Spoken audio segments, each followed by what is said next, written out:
Next, we looked at the applications and research for narrative therapy, where we conducted a literature review.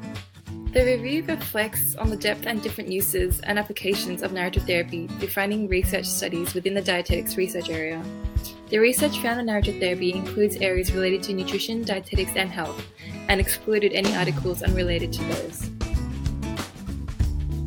The aim was to search and explore the range of articles related to the uses of narrative therapy within the dietetic setting, and to summarize the results to determine the applicability and effectiveness of the counseling technique in practice, as this area within the dietetics field is relatively small and often narrowly directed at specific areas.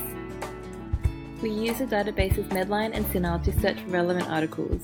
We use different keywords to maximize findings, but just researching narrative therapy alone found over 300 articles, which in our case were too many and may have been irrelevant. Using keywords such as health, nutrition, and dietetics allowed us to find more articles relevant to us. These are the 4 articles we thought best suited the analysis for narrative therapy in research.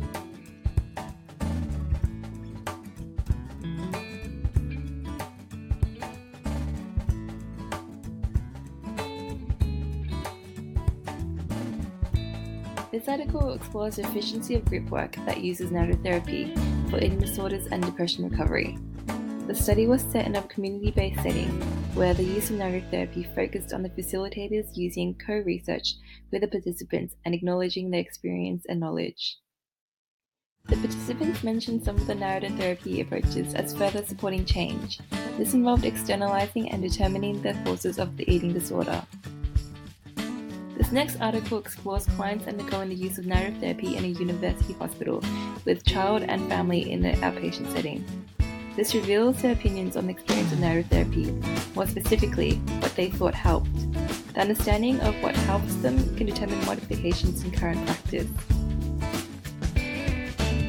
The third article determined if narrative therapy would enhance the effectiveness of both body image and eating disorder issues. They found that narrative therapy has been established as a valuable way of treating those who struggle with body image dissatisfaction and eating disorders for middle-aged women. Finally, in the 4th article, it summarized that utilizing narrative therapy along with archetypal metaphors provides a method for the patient to explain their own storyline while using the image of symbols. This is used as a means to help women progress through the stages of change. This is done in hopes to empower women taking appropriate control of their health. The 4 articles that were found consisted of studies looking at narrative therapy in treating eating disorders and depression, those in children and family hospital settings, women with body image and weight issues, and in the delivery of intensive care in nutrition. Results that emerged from the articles in regards to the application and effectiveness of narrative therapy included that it had a strong positive effect and that it was used as a way to help progression through stages of change.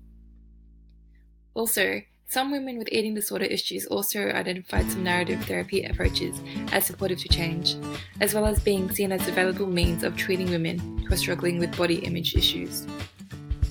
So the key similarities were that all 4 articles were related to similar areas within dietetics, that being eating disorders, and that using narrative therapy provided an overall positive experience for patients. The difference, however, varied from rural community health to a university hospital setting.